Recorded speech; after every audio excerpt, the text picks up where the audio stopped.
Now, there is less than a week to go until Richard III's remains are moved to the city's cathedral. Across Leicester and Leicestershire, final preparations are underway to make it a reburial fit for a medieval king. Well, next Sunday marks the start of a whole series of special events.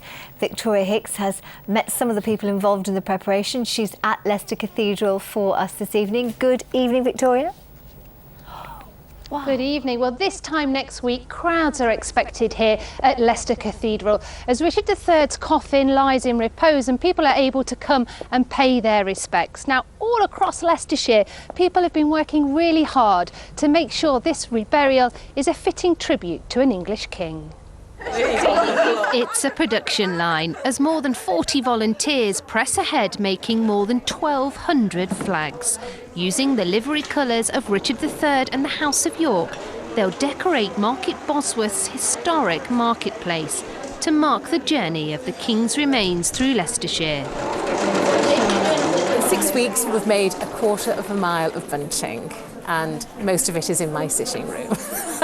But it's an amazing feat, and it has been made purely with enthusiastic volunteers. It's just lovely to be a part of it, and we're all so excited that he's actually going to be going through the village. It sort of hits you that this is a one-off thing, it's never going to happen again, so let's get involved. In a quiet garden in Sileby, artist Kirstine Thompson puts the finishing touches to her paintings. Her exhibition will go on display at the Guildhall this weekend. It retells the real story of Richard III. It tells us the history of Richard III in a balanced way, not in the Tudor propaganda.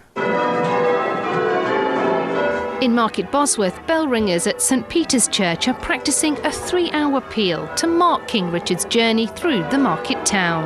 I think everybody's quite excited to be part of such a massive historical event.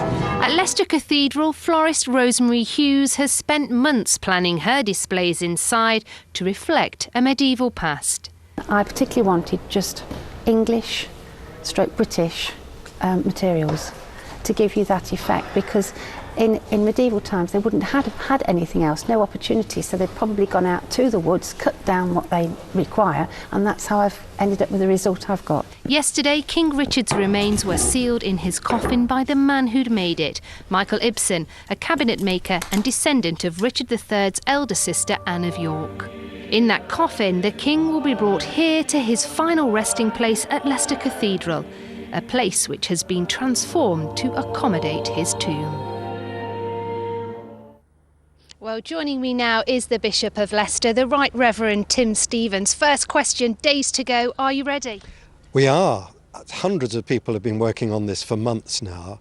We've just got to tie up the final details in the next 2 or 3 days, and then I'm confident this is going to be a series of events that the people of Leicester and Leicestershire are going to be really proud of, and they're going to remember them for the rest of their lives. A final piece, another piece of the jigsaw fell into place today, a very special chair. Briefly, just tell me about that. So the cathedral is the seat of the bishop, and the seat is called a cathedra. We now have a new seat for the bishop.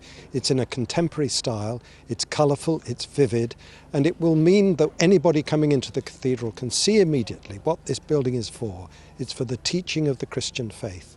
That will be new, and I think it'll be very striking to everyone who visits. Just tell us, what has been the level of interest for the reburial next weekend? We're beginning to realise this is going to be a global event, so over 140 media organisations have now registered with us. People will be watching all around this country, but also all around the world, in North and South America, in Asia, in Africa. And Leicester, its cathedral and its people, will be right in the spotlight. Well, thank you very much for joining me. Very exciting times ahead after months of planning. We've literally just got days to go.